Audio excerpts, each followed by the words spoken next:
Shalom. Senang bisa kembali. Saya bersyukur, saya berterima kasih kepada Pak Guana memberikan saya kesempatan untuk sharing firman. Saya nggak berani bilang ngajar ya, tapi saya sharing firman. Apa yang saya dapatkan itu yang saya bagikan, dan apa yang saya dapatkan ini sangat memberkati saya, karena bagi saya kekristenan itu bukan sekedar ke gereja jadi orang baik.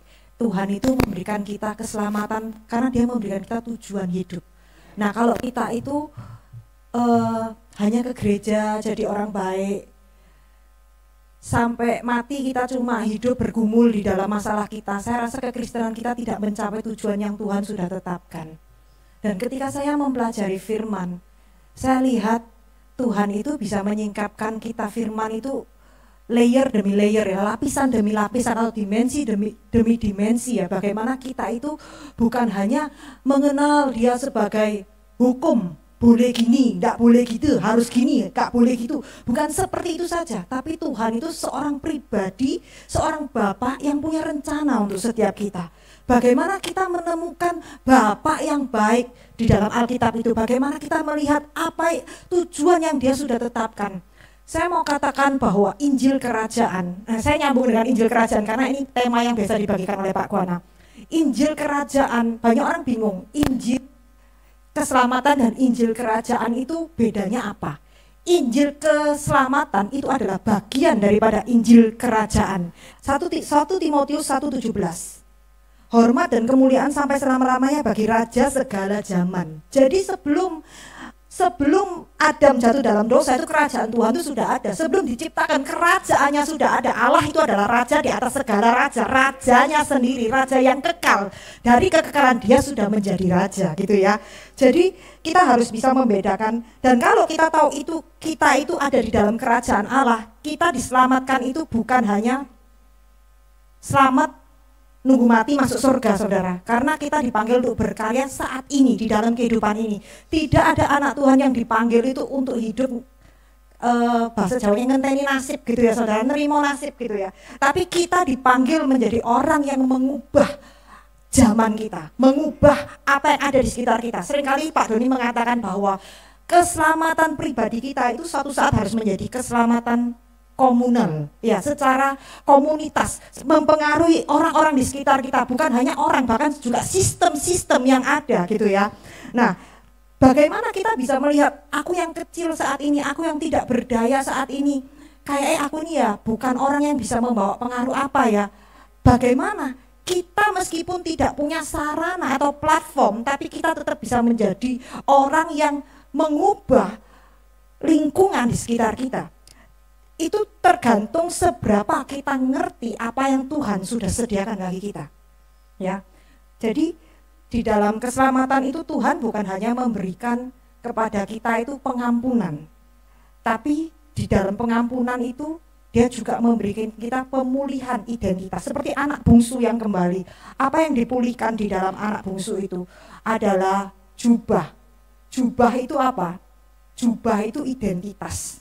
Kita yang dulu anak yatim, mungkin kita nggak terima kasih dari orang tua yang sempurna. Kita diterima menjadi anaknya. Kita berani memanggil Dia Allah Bapa. Lalu kita juga diberikan cincin. Ini otoritas. Otoritas. Kita punya otoritas bukan karena kita latar belakang sosial kita, bukan karena kita berduit apa enggak, tapi karena kita anak Bapa yang di surga. Dia bos segala bos, saudara ya. Dan juga yang ketiga adalah kita diberikan kembali kasut ya. Setiap tanah yang kau injak itu diserahkan. Berarti kita dipanggil kembali, dipulihkan untuk mengambil alih apa yang sudah tercuri dari kerajaan surga. Jadi setiap kita itu bukan untuk hidup gimana ya, mengasihani diri, hidup nelongso, saudara ya. Kita tuh punya misi di dalam kerajaan Allah. Dan seperti Yesus, Dia menunjukkan teladan ya, bagaimana hidupnya menggenapi misi Allah, yaitu Dia melihat lalu Dia melakukan. Pertanyaan itu sekarang, apa yang saudara lihat di dalam iman saudara? Apa yang saudara mengerti di dalam perjalanan iman ini? Kekristenan bukan sekedar agama, tapi sebuah hubungan. Dalam hubungan itu ada pengenalan akan Tuhan, dan dari pengenalan akan Tuhan, itu saudara melihat sesuatu di dalam batin roh saudara. Ya. Perspektif manusia itu, kita bisa melihat firman itu dari perspektif yang berbeda ya. ada perspektifnya dari sudut manusia, dan saudara juga bisa, semakin saudara kenal Tuhan, saudara akan bisa disingkapkan perspektifnya Tuhan itu apa. Seperti Tuhan itu di atas gitu ya, kita lihat Tuhan dari jauh, kita cuma kenal Tuhan itu sebagai hukum Taurat. Tapi semakin kita kenal, semakin kita dekat, semakin kita mengalami Dia dalam hidup kita akan tersingkap pribadinya itu sebenarnya seperti apa, rencananya itu yang spesifik bagi kita itu apa gitu ya. Dan saudara tahu ya, seringkali kita itu lemah dalam menghidupi firman karena apa? Karena kita membesarkan hal-hal yang sebetulnya bukan Tuhan mau kita tekankan gitu ya. Contoh ya, taat sama Tuhan itu sulit, roh itu memang penurut tapi daging itu lemah gitu ya. Kita seringkali memakai ayat itu untuk pembenaran, padahal Alkitab berkata apa? Berdoalah selalu. Roh itu penurut, daging itu lemah. Itu untuk menunjukkan kondisi kita. Kalau kita tidak berdoa, tapi kita tuh salah kaprah. Kita menekankan itu untuk membetulkan ketidaktaatan kita, keinginan kita untuk menikmati hidup di dalam hidup kekalahan terus. Kita itu harus bisa membedakan ya, firman yang mana yang solusi, yang mana itu yang menunjukkan keadaan kita. Dan kemenangan kita hidup bersama Tuhan itu tidak pernah kita temukan di dalam kita itu menekankan apa yang kita rasakan secara pribadi, tetapi apa yang sudah Dia janjikan dan apa yang sudah Dia sediakan. Ada hal baru yang saya mulai bulan 4 ini, cara saya membaca firman itu berubah ya, yaitu saya bukan lagi merenungkan firman untuk mencari tahu apa yang harus saya lakukan, tapi saya ini memfokuskan diri selalu untuk mencari apa yang sudah Dia lakukan, apa yang sudah Dia kerjakan, dan Dia itu seperti apa. Seperti Yesus, Dia menggenapi misi Bapaknya karena Dia melihat apa yang dilakukan oleh Bapaknya. Sekarang kita akan jauh lebih kuat ketika kita itu berpusat kepada Dia, dan kita semua mencerminkan kemuliaan Allah dengan muka yang tidak terselubung. Dan karena kemuliaan itu datangnya dari Tuhan yang adalah roh, maka kita diubah menjadi serupa dengan gambarnya dalam kemuliaan yang semakin besar. Ada hamba Tuhan yang menafsirkan gini, oh ini kita lihat cermin ya, terus kita bisa lihat, kalau kita lihat Tuhan Yesus kita kotor sebelah sini, jadi kita hapus, kita bersihkan. Bukan seperti itu saudara. Ini artinya kita melihat ini gelas, kita melihat Yesus di situ. Dan kalau kita lihat terus, pandang terus, lama-lama kita jadi seperti Dia. Bukan kita yang bersihani kotoran kita sendiri, Dia yang membersihkan kotoran kita. Alkitab berkata bahwa we are His workmanship. Kita itu karya pembentukan Tuhan. Dia yang bekerja di dalam diri kita, Dia yang mengubah kita. Jadi meskipun kita mempersembahkan hidup, Tuhan sebagai respon kasih karunia-Mu, aku mempersembahkan hidupku. Aku menyerahkan hidupku. Setiap hari saya akan mengatakan, Tuhan hidupku bukan milikku lagi tapi milik-Mu. Tapi sampai satu titik saya juga menjadi frustasi. Karena saya nggak lihat terobosan. Karena apa? Saya lakukan itu tanpa pengertian. Apa sih artinya mempersembahkan hidup kita di altar itu? Yaitu ketaatan. Apa yang Tuhan mau kamu lakukan saat itu? Sepakatilah. Iyalah bersama Tuhan. Kita bisa, Tuhan hidupku bukan milikku lagi, tapi kalau Tuhan minta satu ketaatan, angel Tuhan, enggak mau Tuhan. Kita bisa ngomong sama pengakuan sama keinginan enggak sama loh. Kita bisa kayak gitu karena kurang pengertian ya. Jadi kita mesti tahu bahwa simple, mempersembahkan hidup adalah berkata ya kepada apa yang Tuhan katakan. Mau itu sepakat dengan apa yang Dia katakan di dalam firman, mau itu sepakat dengan apa yang Dia mau kita lepaskan ya saudara ya. Saya kembali bahwa firman Tuhan itu berlayer seperti tadi saya katakan ya. Ketika kita itu haus mengejar firman Tuhan, maka firman Tuhan itu seperti Matius 13 ayat 52 ya. Karena itu setiap ahli Taurat yang menerima pelajaran dari hal kerajaan sorga itu seumpama tuan rumah yang mengeluarkan harta yang baru dan lama dari perbendaharaannya. Tuhan itu akan terus menyingkapkan satu pernyataan tentang pribadinya, tentang kerinduan hatinya. Kita melihat rencana Tuhan itu dari bawah, sebagai manusia lihat Tuhan, dan kita melihat Tuhan sebagaimana Dia ada. Meskipun mungkin sekarang saya percaya dan saya tahu bahwa wahyu saya juga belum sempurna ya, tapi paling enggak saya merasa bahwa Tuhan itu sudah bawa saya kepada pengenalan yang sudah lebih daripada sebelumnya gitu ya. Dan itu saya melihat satu dimensi yang sangat berbeda, membuat saya ini merasa membangkitkan semangat saya untuk lebih berani, untuk lebih bisa bangkit, lebih dimerdekakan, Kita bukan orang yang menunggu nasib, tapi kuasa Tuhan itu memampukan kita ya untuk menang dalam segala perkara. Salah satu guru yang saya ikuti pengajarannya ya namanya Ryan Pena, dia berkata seperti ini. Bukan tentang hamba Tuhan yang powerful, tapi tentang umat yang powerful. Ya saudara ya, kita itu seringkali lihat hamba Tuhan diurapi, wih powerful. Kita mikir gini, ya dia bisa tapi aku enggak bisa. Kita semua bisa saudara ya. Meskipun saya juga sedang menuju ke sana ya, tapi kita semua bisa. Dan saya sangat percaya hal itu. Bagaimana kita menemukan bahwa kita itu juga powerful. Karena katakan bahwa kita itu kan anak-anak kerajaan ya, sons of kingdom. Kalau raja kita powerful, masa kita loyo saudara. Anak Tuhan itu Pak Gona sering katakan bukan hanya bondo tulus. Anak Tuhan itu is a warrior, bisa fight. Apa kita fight dengan apa? Kita fight karena ada warisan yang Tuhan taruh di dalam diri kita.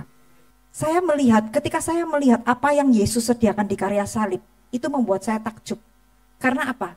Dia bukan hanya memberikan pengampunan, dia memberikan pemulihan identitas, pemulihan tujuan hidup. Dan itu yang membuat saya itu bersemangat ya. Tuhan, apa yang menjadi porsiku, apa yang menjadi bagianku. Saudara juga jangan kecil hati ya. Di sini saya lihat banyak senior ya. Bukan berarti kalau senior sudah tidak berfungsi. Tidak ada kata pensiun. Ya Pak ya. Tidak ada kata pensiun di dalam kerajaan Allah ya. Doa kita itu berkuasa saudara ya. Di dalam kamar saudara sendiri. Nanti saya akan bagikan kenapa doamu itu berkuasa ya saudara ya. Dan kalau kita lihat karya salib itu bukan hanya memberikan pengampunan, memulihkan identitas, memberikan otoritas, juga memberikan kita blueprint dan juga memberikan kita kuasa untuk mengambil balik apa yang sudah tercuri dari hidup kita. Ya, kalau kita mengerti hal itu, saudara, kita enggak berjuang melawan dosa mulu, saudara. Alkitab berkata bahwa ini ada satu hal yang menurut saya sangat bagus sekali ya. Setan itu sebelum salib dikatakan sebagai penguasa dunia. Tapi setelah salib itu dia dikatakan sebagai penguasa udara. Ya. Lalu saya selidiki, apa benar sih seperti ini gitu ya. Ya. Sekarang berlangsung penghakiman atas dunia ini. Sekarang juga penguasa dunia ini akan dilemparkan keluar. Dan apabila aku ditinggikan dari bumi, aku akan menarik semua orang datang kepadaku. Ini dikatakan untuk menyatakan bagaimana caranya ia akan mati.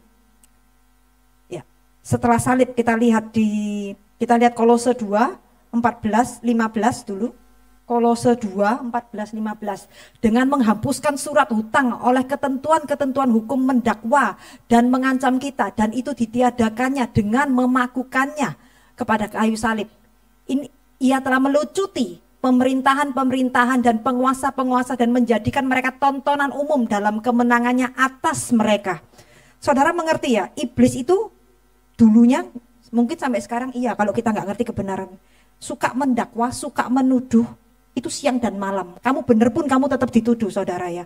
Apalagi kalau kita tidak bisa membedakan suara Tuhan yang negur apa ini suara iblis yang menuduh, kita akan terus tertuduh saudara.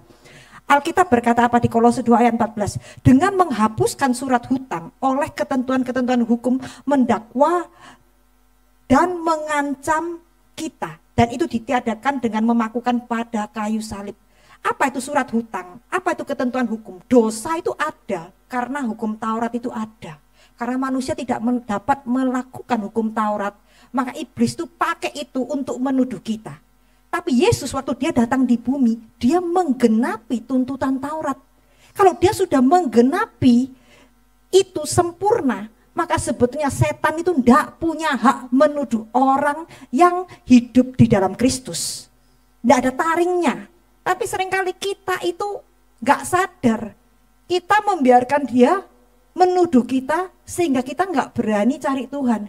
Kita datang ke Tuhan, Tuhan kami gak layak. Tuhan, Engkau yang melayakkan kami. Kita memang gak pernah layak. Kita dilayakkan oleh Yesus. Dan Persembahan hidup kita adalah respon karena dilayakkan. Bukan kita bergantung kepada kelayakan kita datang ke Tuhan. Makanya jangan bilang, Tuhan aku gak layak. Ya, memang gak pernah layak, dilayakkan. Justru apa yang harus kita deklarasikan, itu aku dilayakkan oleh Kristus. Dan itu yang menentukan posisi rohani kita di alam roh. Kita tahu kita gak bergantung dengan kebenaran atau persembahan atau perbuatan kita. Tapi selalu meskipun kita mempersembahkan, meskipun kita mau taat, tapi semua itu tetap tercover dengan korban yang sempurna, yaitu pribadi Yesus, ya. Dan kalau kita tahu di sini, Tuhan itu, Yesus itu sudah melucuti pemerintah-pemerintah dan penguasa-penguasa, ya, dan menjadikan mereka tontonan, ya. Tadi seperti Pak Devi katakan, ya, bahwa Yesus itu sudah menaklukkan segala sesuatu di bawah kakinya. Itu kita lihat nanti di Efesus, ya. Yang dikerjakannya di dalam Kristus dengan membangkitkan dia dari antara orang mati dan mendudukan dia di sebelah kanannya di sorga. Jadi Yesus itu didudukan di sebelah kanannya Bapa di sorga. Dan posisi itu jauh lebih tinggi dari segala pemerintah, penguasa, kekuasaan dan kerajaan. Ini apa? Pemerintah-pemerintah, penguasa-penguasa udara loh. Iblis-iblis itu loh, Yesus sama iblis itu di bawahnya kakinya Yesus, ya. Jauh lebih tinggi dari segala pemerintah, penguasa dan kekuasaan dan kerajaan dan tiap-tiap nama yang dapat disebut. Jadi Yesus itu posisi tertinggi, ya, di atas penguasa-penguasa lainnya. Bukan hanya di dunia ini saja, melainkan dunia juga di dunia yang akan datang. Dan segala sesuatu telah 22, ya, diletakkannya di bawah kaki Kristus. Semua di bawah kaki Kristus. Dan dia telah diberikannya kepada jemaat sebagai kepala dari segala yang ada. Jadi Kristus itu kepala, ya.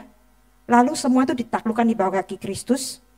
Lalu kita baca Ibrani 2 ayat 8. Dulu saya membaca ini saya tidak ngerti, ya. Ibrani 2 ayat 8. Segala sesuatu telah engkau taklukkan di bawah kakinya. Ini Bapak sudah menaklukkan semua di bawah kaki Yesus, ya, maksudnya. Sebab dalam menaklukkan segala sesuatu kepadanya, tidak ada satupun yang ia kecualikan. Berarti semua sudah di bawah kaki Yesus. Yang tidak takluk kepadanya. Tetapi sekarang ini, belum kita lihat bahwa segala sesuatu telah ditaklukkan kepadanya. Jadi bingung, ya. Katanya ditaklukkan, tapi kok kita belum lihat segala sesuatu ditaklukkan. Saudara ngerti, Yesus itu sudah menang atas semua rencana musuh, dia sudah menang. Tapi kenapa kita sampai sekarang kita belum lihat semua ditaklukkan? Kita belum lihat sistem-sistem berubah. Kenapa? Dikatakan bahwa dia itu kepala, kita itu tubuh. Kita dipanggil untuk menerima keselamatan. Bukan hanya supaya kita diampuni. Pengampunan itu punya tujuan. Supaya kita bekerja sama dengan Tuhan. Supaya apa yang belum kita lihat ini, kita dapat memperlengkapi kemenangan yang sudah diawali oleh Kristus. Kita yang menggenapi dengan tubuh Kristus itu bangkit. Maka dikatakan, kenapa dikatakan bahwa tubuh Kristus itu harus arise and shine, ya, bangkit dan bersinar. Ya karena kita dipanggil untuk apa yang Tuhan sudah awali, yang dia sudah menangkan di alam roh dengan pelucutan musuh itu kita sekarang menggenapi dengan memanifestasikan di kehidupan nyata ini. Jadi saudara lihat, ya, kekristenan itu bukan tentang hanya aku selamat, aku anaknya Tuhan, aku ada masalah Tuhan ngewangi aku. Bukan tentang itu saja. Tapi bagaimana kita bisa bekerja sama dengan surga sampai Tuhan itu melihat bahwa segala sesuatu itu telah ditaklukkan. Itu bagian kita bangkit untuk menaklukkan. Tapi kita tidak pernah menaklukkan dengan kekuatan sendiri. Kita menaklukkan dengan bekerja sama dengan surga. Nah, bagaimana kita bekerja sama dengan surga? Gimana? Aku lo nggak profetik, ya. Aku nggak profetik, aku nggak bisa dengar suara Tuhan, kan? Saudara mungkin pikir gitu. Saudara, kita itu mengejar profetik itu apa?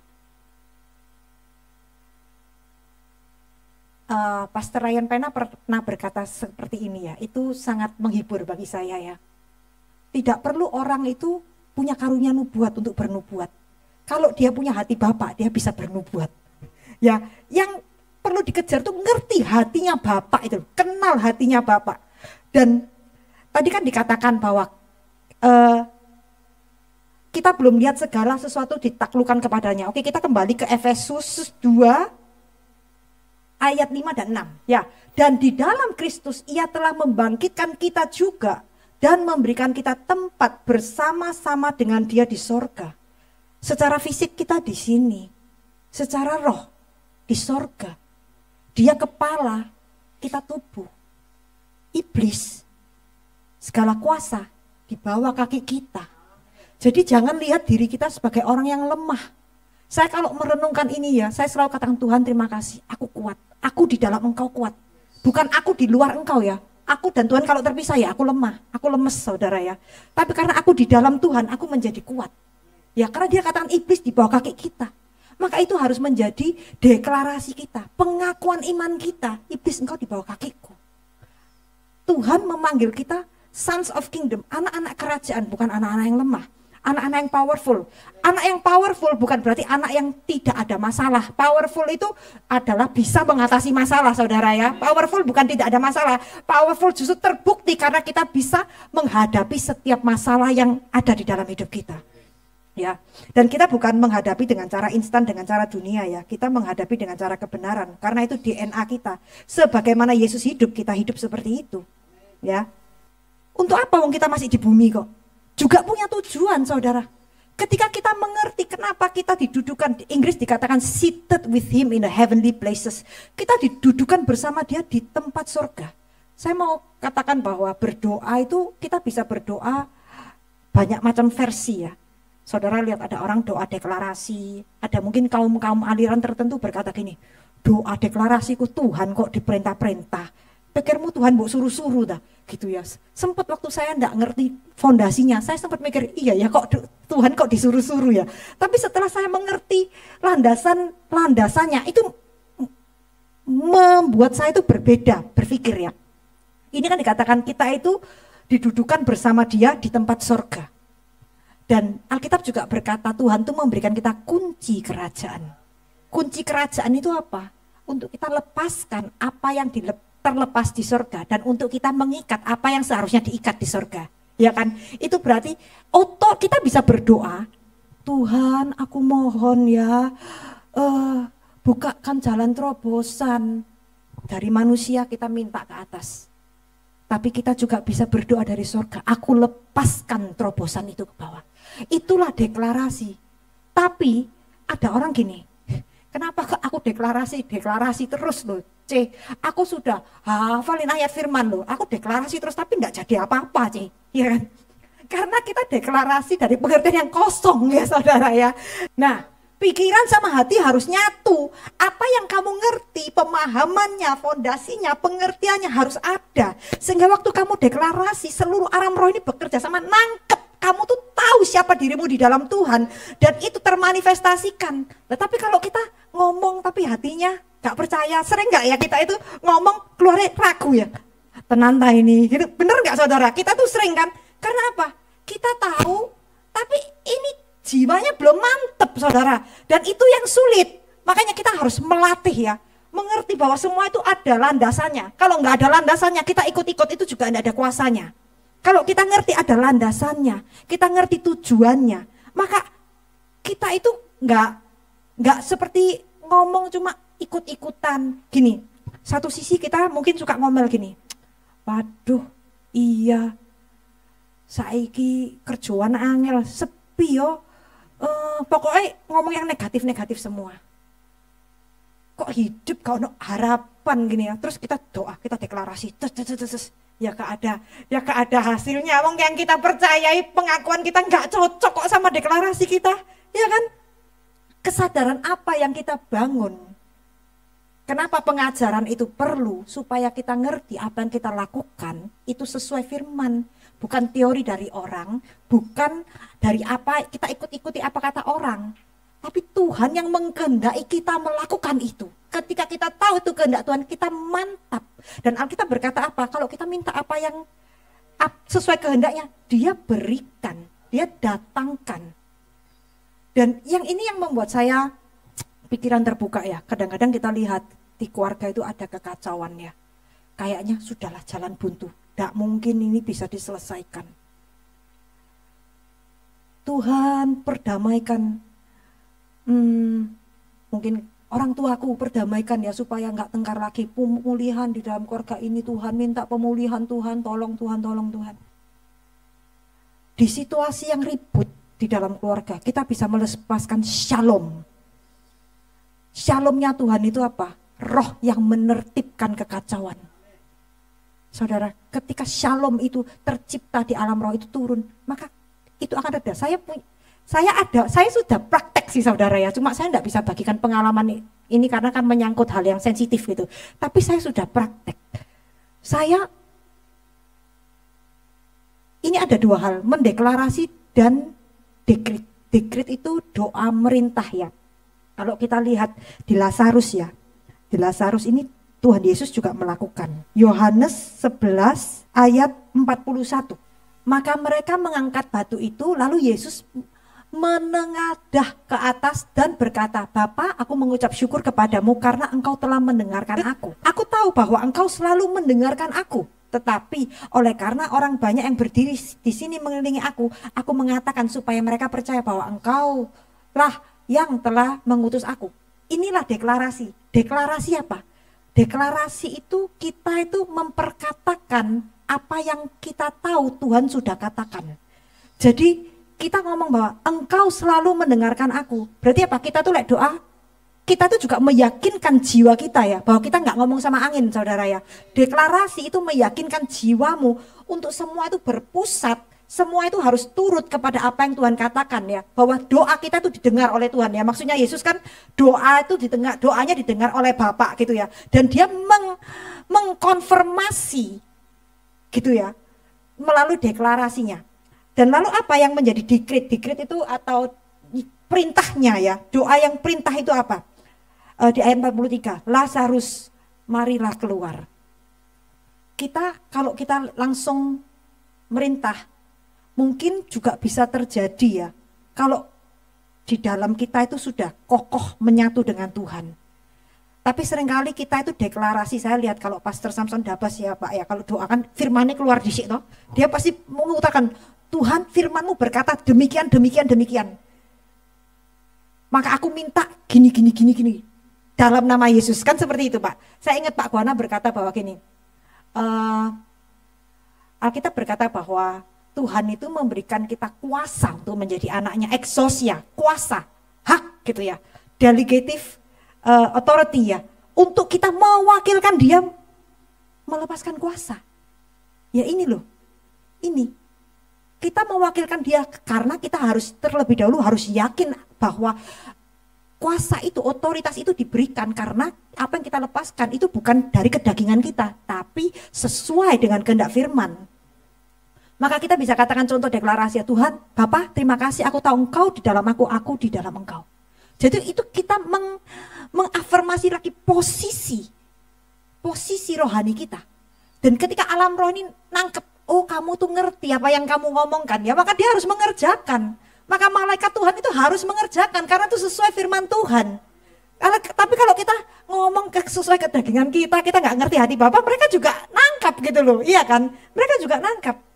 Saudara bayangkan, ketika kita mengerti apa yang ada di dalam hati Tuhan, apa yang ada di dalam pikiran Tuhan bagi umatnya, bagi rencananya. Ketika kita itu hidup di dalam Tuhan dengan kesadaran atas kuasanya yang ada di dalam kita. Saudara bisa bayangkan enggak, kesadaran itu akan mengubah realita kita menjadi seperti apa? Kita tidak akan menjadi orang yang hanya menghitung nasib ya, menerima nasib ya. Tapi banyak hal yang kita bisa ciptakan bersama Tuhan. Kalau Alkitab berkata yang tidak ada diciptakan, yang ada diciptakan dari yang tidak ada, ya kan? Dan itu diciptakan melalui perkataan. Bayangkan kalau sistem-sistem dunia yang rusak. Seringkali orang Kristen kalau kita berbisnis ya, sulitlah semua ini korupsi. Kalau nggak korupsi, nggak ada gangdau kan gitu. Sudah kita harus masuk di dalam sistem itu. Ternyata bukan demikian ya. Tuhan itu justru memanggil kita mengubah sistem. Bagaimana kita itu tidak kalah dengan sistem yang ada. Yaitu kita harus menciptakan sistem ini melalui deklarasi kita di alam roh terlebih dahulu. Kita menaklukkan resisten-resisten yang ada. Dan bagi saya pengertian ini tuh memberikan saya harapan ya. Ternyata orang Kristen itu hidup dalam kebenaran tidak selalu nelongso dan menderita. Ya, karena saya pikir gini, rasul-rasul itu mati martir, bukan mati nelongso. Mereka mati dalam kehormatan. Mereka mati dengan iman yang powerful.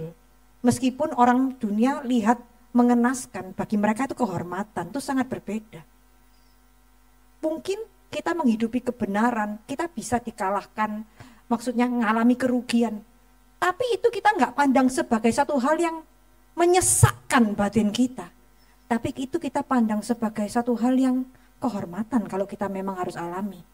Dan saya rasa kalau kita itu hanya berbuat kebenaran lalu kita nunggu rapture gitu ya. Itu kok kayak pelarian ya, kayak kita tuh nunggu escape gitu ya saudara ya. Sementara kalau kita katakan dunia semakin gelap, ya karena kita tidak bangkit bersinar. Ya kan? Karena kita tidak bangkit bersinar. Dan itu memberikan saya tujuan. Saya belum mencapai ke sana, tapi paling enggak saya tahu arah mana saya bisa jalan gitu. Dan saya berharap apa yang saya bagikan hari ini, saudara punya gambaran. Bahwa keselamatan itu tidak berhenti kita menjadi orang baik. Kita menghasilkan buah roh. Buah roh diperlukan. Tapi ada tujuan Tuhan. Buah roh itu harus bisa dilipat gandakan. Tujuan Tuhan yang harus kita genapi, ada kuasa Tuhan yang menyertai. Kalau kita mengerti kita punya kuasa apa, kita menjadi orang yang berbeda. Cara kita lihat beda, cara kita lihat selalu ada harapan. Dulu, tadi saya sempat sebelum mulai ini ngomong-ngomong sama Pak Guana ya. Seringkali kita tuh orang Kristen kan belum maju sudah takut serangan balik toh saudara ya. Belum melangkah takut serangan balik, belum melangkah takut terpengaruh, ya kan? Kita itu kok lebih takut sama ini realitanya iblis ya daripada kekuatan Tuhan ya. Itu yang harus kita berubah loh. Apa yang kita tekankan itu akan menentukan langkah kita. Tuhan mengingatkan saya seperti ini. Dia itu adalah tunas yang bertumbuh, yang muncul dari tanah yang kering. Tunas muncul dari tanah kering. Saya bingung, tanahnya kering kok muncul tunas? Karena sumber kehidupan itu ada di tunasnya, bukan di tanahnya. Kalau kita bersama Tuhan, tunas itu tanaman yang mudah, tanaman yang segar. Tanamannya segar meskipun tanahnya kering. Kalau kita melekat bersama Tuhan, dimanapun kita ada, kegelapan apapun, kekeringan apapun harus menjadi basah karena Tuhan. Karena sumber kehidupan itu ada di sana. Itu menjadi satu hal yang membuat saya, oh ya Tuhan, aku dulu enggak ngerti kayak gini, aku dulu ya takut. Belum maju sudah takut duluan saudara ya, takut tantangan yang ada. Tapi Tuhan tidak mau menciptakan kita menjadi orang yang takut atau gampang kendor ya, gampang loyo duluan ya. Tuhan itu memberikan kita the fighter spirit. Karena kita punya raja di atas segala raja, itu komandan. Itu yang sering Pak Gona ajarkan ya. Mari kita, apa yang saya bagikan, saya berharap ini mengubah cara saudara berpikir ya. Dan apa yang kita kejar adalah kita kejar di kesadaran aku di dalam dia, dia di dalam aku. Bagaimana kita menjaga pikiran ini, punya kesadaran ini terus. Selama kita pikirannya Tuhan jauh, kita sering gini, Tuhan ada lagu yang apa? Tuhan jangan tinggalkan aku. Itu tidak sesuai firman. Kamu kroso Tuhan tinggalkan kamu. Tuhan tidak pernah tinggalkan kamu. Itu perasaan. Perasaan perlu diakui, tapi tidak perlu ditekankan atau dibesar-besarkan. Ya, perasaan diakui itu supaya kita stabil secara jiwa, enggak jadi gila saudara ya. Tapi perasaan itu beda dengan beriman, ya. Jadi apa yang kita imani, kita harus pegang sampai itu menjadi kenyataan. Dan saya buktikan sendiri, saya lihat meskipun saya baru mungkin melangkah kecil-kecil, tapi saya melihat bahwa apa yang saya pelajari, apa yang saya ngerti ini ketika saya praktekkan, saya melihat hasilnya itu nyata. Dan Tuhan itu selalu mengkonfirmasi dari langkah-langkah kecil ya. Dan disitulah kita dibawa untuk semakin berani melakukan perkara-perkara yang lebih besar. Ya, mari kita berdoa. Saya lagi nulis buku, satu kata kunci yang mengejutkan saya tadi hubungannya, sorga itu kerajaan. Dan Yesus tidak hanya datang untuk kita mendapat tempat di sorga, tapi supaya menemukan kehadiran, keberadaan kerajaannya di bumi. Jadi Natal itu sebenarnya intervensi sorga yang tidak terjangkau menjadi terjangkau. Saya dapat satu lagi, ya, dan ini hubungannya nih. Kita kalau Pentakosta bicara kepenuhan Roh Kudus. Tapi ketika saya ini lagi nulis buku, jadi banyak 40 hari sebelum dia naik ke sorga, Yesus tuh bicara kerajaan. Sampai murid-murid tanya, kapan itu jadi di bumi? Kapan? Kamu gak usah ngurus itu kapan. Itu urusan Bapak. Tetapi kamu akan jadi saksiku. Yang tadi itu. Jadi ini kerajaan bisa kita yang mewujudkan di bumi. What is a saksi? Ambasador. Nah, tadi banyak ayat di Kolose, di Korintus. Saya waktu dengar itu, ini bedanya Paulus dengan Yohanes. Yohanes dia tidak bisa ngajarkan seperti Paulus. He is a prophetic teacher. Tetapi Yohanes seorang prophet. Dia lihat Yesus naik kuda, Tuhan segala Tuhan. Gambar the reality. Paulus bicara profetik ininya. Mungkin Paulus nggak lihat secara, Yohanes itu lihat. Saya sering katakan, saya ingatkan untuk saya juga. Kita harus sadar Yesus bukan berhenti di 4 Injil. Ini pengantar dan pelendahan. Yesus sekarang ini adalah di kitab Wahyu. Dia udah jadi, dia udah terima ya. Tadi itu kan sebelum dan penguasa dan udara. Nah, gimana kita deklarasi dan ini? Saya tadi diingatkan ini. Makanya yang disampaikan, dibacakan Devi, kematian dan kebangkitan. Kita diberi otoritas ketika kita mau menyatu. Menyatu itu mau gak mau kita mau mati bersama dia.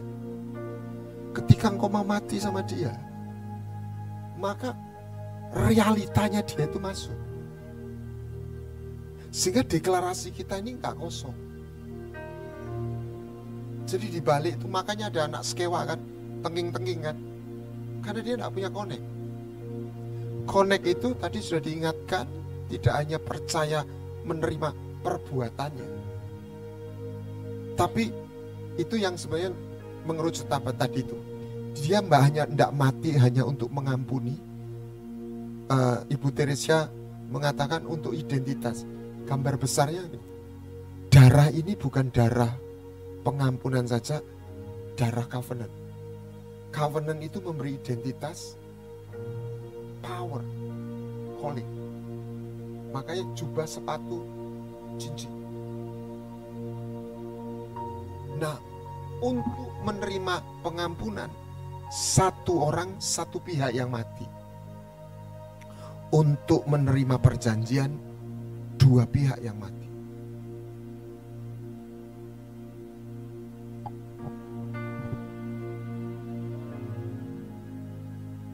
Tuhan tidak nuntut kita sempurna. Level to level. Makanya saksinya di Yerusalem, kalau negara itu mulai kecamatan, kabupaten, ada levelnya. Makanya pelayanan orang ada line-nya dan ada levelnya. Kita nggak bisa maksa. Ngalir aja. Bukan berarti kalau belum level tertinggi, wah kita gagal, enggak. Kita nikmati tiap level itu ada keindahannya. Dan just as we are. Dia nanti. Nah, Di situ antara Kristus yang di atas dan Kristus yang di dalam kita. Mulai. Tapi realita itu terjadi ketika you are willing to live in covenant. Saya melihat, saya makin diteguhkan. Kuncinya itu covenant. Kenapa firman sama covenant? Supaya firmanmu nggak jadi huruf. Lewat covenant, firman itu menjadi kingdom and the king. That's the Holy Spirit. Nah, kembali lagi, realita ini sebuah keadaan. Misalnya ini aja. Ini realita aslinya ruangan ini. Pengap, panas, gelap. Betul ya? Tetapi karena ada lampu, ada AC. Ini AC-nya dibunuh dua ini. Coba dihidupkan, kedinginan kita. Padahal kita ini ruangan di Surabaya panas.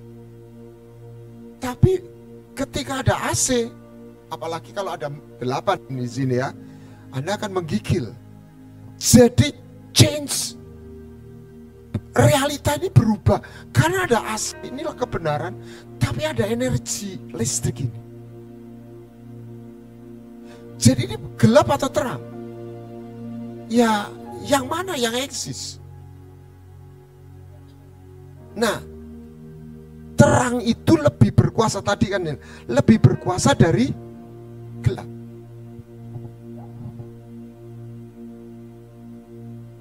Seperti kita nggak bisa hidup tanpa listrik, dialah energi sorgawi itu. Seperti tadi, kita nggak bisa di luar itu. Amin. Ingat, itu kerajaan, itu di atas, tapi dia mau tanam di sini dan di sini. Metric, imagination, tetapi imajinasi itu nggak bisa ngerti sekali, dan setelah ngerti engkau ya maintain dalam kesadaran itu. Itulah roh.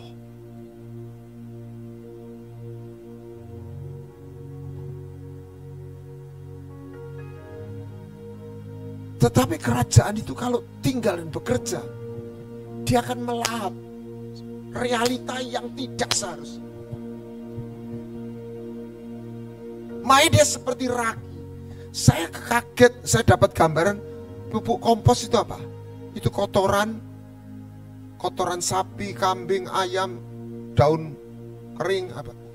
Tapi dikasih cairan bakteri. Jadi kotoran itu dirubah. Kimia itu luar biasa, merubah yang bau dan kotor itu jadi nutrisi, suplemen, pupuk. Jadi kotoran yang masuk, apa itu stres, itu ketika hadirat Tuhan turun, itu dia akan jadi, tekanannya akan dijadikan satu kekuatan nambah iman kita. Amin. Nah, untuk kita ini kesadaran itu jangan hilang. Itulah perlu afirmasi sekali. Kamu sekali ini, itu kesadaran. Udah jalan, bisa hilang lagi. Karena kita ini seperti alam sadar, alam bawah. Jadi, kefanaan kita ini jalan. Kalau enggak,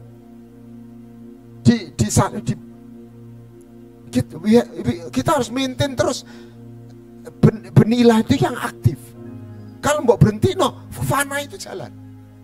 Kemanusiaan kita yang jalan. Oh yang ngono, gitu jalan mulai. Pikirannya itu jalan lagi. Kita harus maintain yang pikiran yang tidak realita itu. Tapi itu ada. Ada. Kenapa? Karena tulisan itu berasal dari kerajaan yang punya otoritas. Jadi kalau ada orang pinggir jalan, kau boleh melebu. Ya, itu cuma omongan. Tapi kalau wali kota bilang, dilarang masuk. Polisi bilang, itu jadi. Gitu loh. Jadi firman itu apa? Konstitusi, undang-undang Dan itu bukan ditulis DPR kayak di sini, diucapkan oleh perkataannya raja. Dan terus dimeteraikan gitu. Amin. Ya, tapi hati kita nggak bisa kuat kalau kita nggak kenalan sama raja itu. Ayo kita belajar kenal, makanya mengenal dia. Bagi dia yang bertata dan anak domba, apa bedanya? Bapa yang punya, tapi dia menyerahkan pemerintahannya kepada sang putra. Ayo kita minta kerajaannya datang. Di mana? Di sini dulu. Di sini metanoia. Terus kita mau masuk dan melalui perjanjian covenant. Covenant itu bukan hanya Anda menerima sesuatu, merubah keberadaan diri kita. Makanya anak diadopsi, dia rubah. Anak ditolong, itu nggak berubah statusnya, dia ditolong. Tapi kalau diadopsi, statusnya berubah. Anda nggak cuma ditolong, kita diadopsi. Status ini yang menjadi kekuatan dasar. Kalau Anda baca Alkitab, tiap kali orang Israel, raja yang rada-rada ndablek, berseru dan Tuhan ingat akan perjanjiannya. Berkali-kali itu dalam kesesakan Tuhan ingat akan perjanjian yang dia ucapkan kepada Abraham, dan dia tolong. Tapi kadang-kadang manusia menyalahgunakan. Oh enak ya ditolong, malah ndablek lagi. Saya kaget waktu ini, waktu Hizkia teriak sama Sanherib itu. Ini contoh. Tadi disinggung toh. Tidak meniadakan realita. Jadi iman itu mengakui realita. Jadi bukan gini, oh aku nggak sakit. Enggak. Aku sakit, tapi ada kuasa yang menyembuhkan aku. Jadi dia sodorkan suratnya Sanherib ini. Ini ancaman. Kalau Nabi palsu, oh enggak, damai sejahtera, tenang aja, nggak ada apa-apa. That's real. Krisis dunia ini real. Tapi engkau yang di surga, supaya dunia tahu. Dan itu intervensi. Dan yang saya kaget, Tuhan menjawab. Aku jawab doamu bukan karena engkau, karena namaku sendiri dan karena Daud. Nah ini bondo kita. Ya gua enggak spiro anusian ya. Tapi namanya Yesus ini sekarang. Jadi Daud itu gambaran Yesus. Ini namaku itu Bapa. Karena Bapa memang punya kehendak. Tapi Yesus ini yang dilihat Bapa tadi.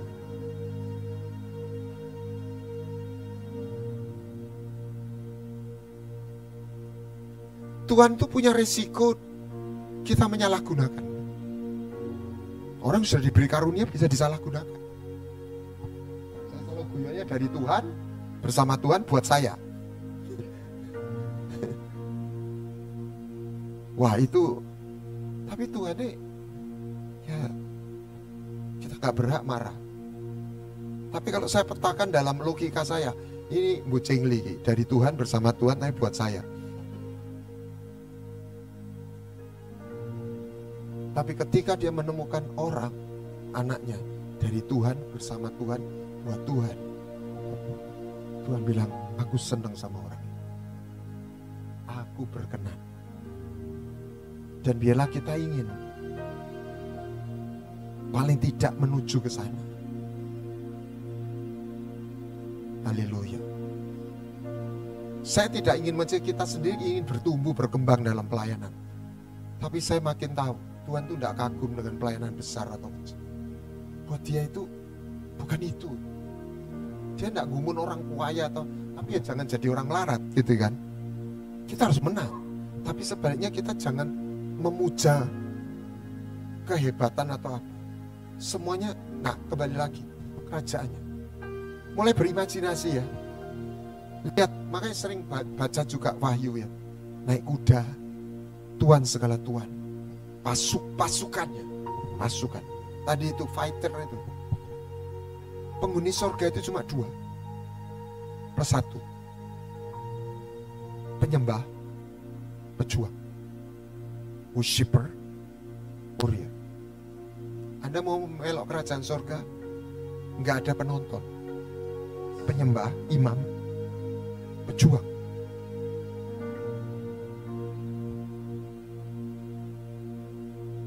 Makanya kalau nggak bisa berjuang, aku tak nyumbang, aku tak doa. Semua ambil bagian, nggak ada yang nonton. Amin. Kemarin saya dapat ini, yang saya kenapa ada orang miskin nggak bisa di ini? Karena dia nggak waktu terima, dia nggak pernah belajar dari memberi. Tuhan nggak tuntut kita kaya. Tuhan cuma bilang, kenapa dia bisa pakai 2 ekor ikan lipang moton? Ini kalau dibayangkan ya, mungkin banyak orang bawa sangu lebih akeh, tapi dia tidak pernah kasih, tidak berani ngasih. Tapi anak ini berani ngasih. Be proud, be blessed, be broken. Anda dan saya nggak harus hebat, tapi jangan jadi orang biasa. Amin. When you have covenant with God, you never be ordinary person, because His life be imparted in you. Oh Ramasyaka Takaba, pelan-pelan bangkit berdiri.